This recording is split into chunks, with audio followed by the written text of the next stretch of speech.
প্রায় ৯৯% মানুষ মনে করেন যে সাধন ভজনের জীবন অত্যন্ত সরল, কোনো কিছু না, সংসার ছেড়ে চলে গেল, সাধন ভজন করলো।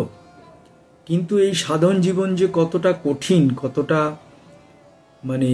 কষ্টকর, সেটার আইডিয়া কিন্তু কারণ নেই।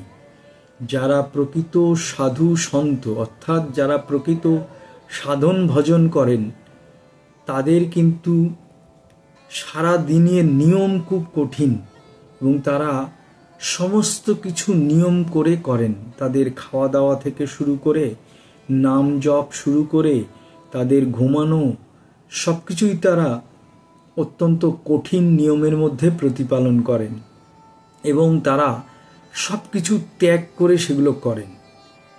সাধারণ চোখে আমরা দেখতে পাই যে সাধু সন্তরা কোনো ব্যাপার না, এই সব কিছু ছেড়ে চলে গেছে, গেরুয়া সাদা হলুদ ধুতি পরে তারা ঘুরে বেড়াচ্ছে, নাম জপ করছে, খাচ্ছে দাচ্ছে।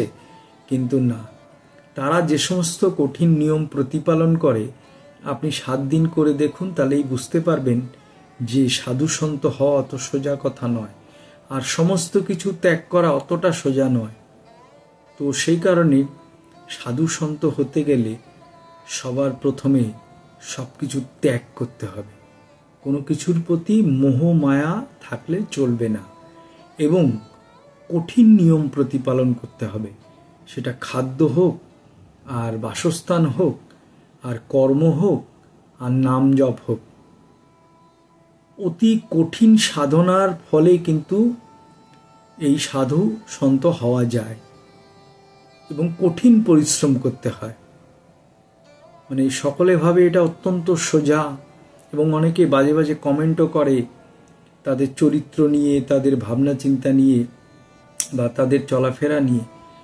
কিন্তু যারা প্রকৃত সাধু হন, এবং বহু মানুষকে দেখেছি তারা অনেক কটু কথা বলেন যে সাধুদের চরিত্র ভালো হয় না, যে তারা বলেন যে এইসব সাধু সন্তরা দুশ্চরিত্র হয়, তারা এইভাবে কিভাবে নারী সঙ্গ ছাড়া থাকেন।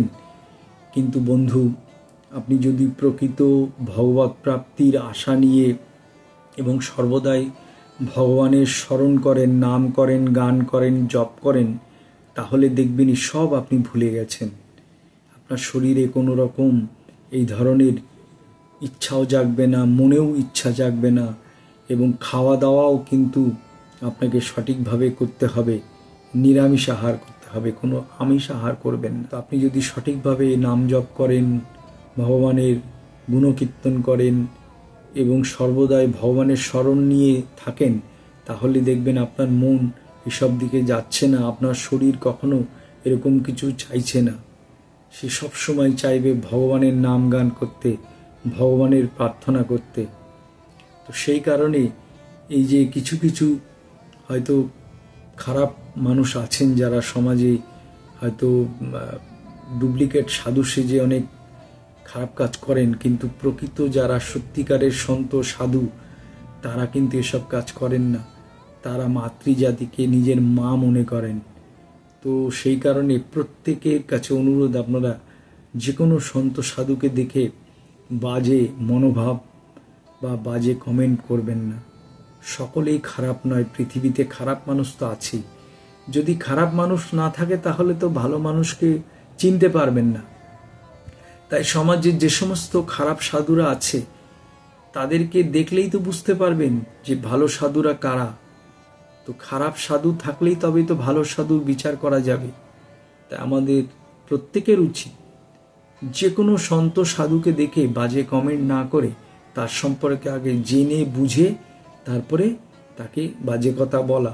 আর বিশেষ করে সনাতন ধর্ম এমন একটি ধর্ম, যে ধর্মে থেকে সেই ধর্ম সম্পর্কে, পৃথিবীতে সনাতন ধর্ম এমন একটি ধর্ম যে ধর্মে থেকে সেই ধর্মের মানুষই সেই ধর্মকে অবহেলা করে, অপমান করে।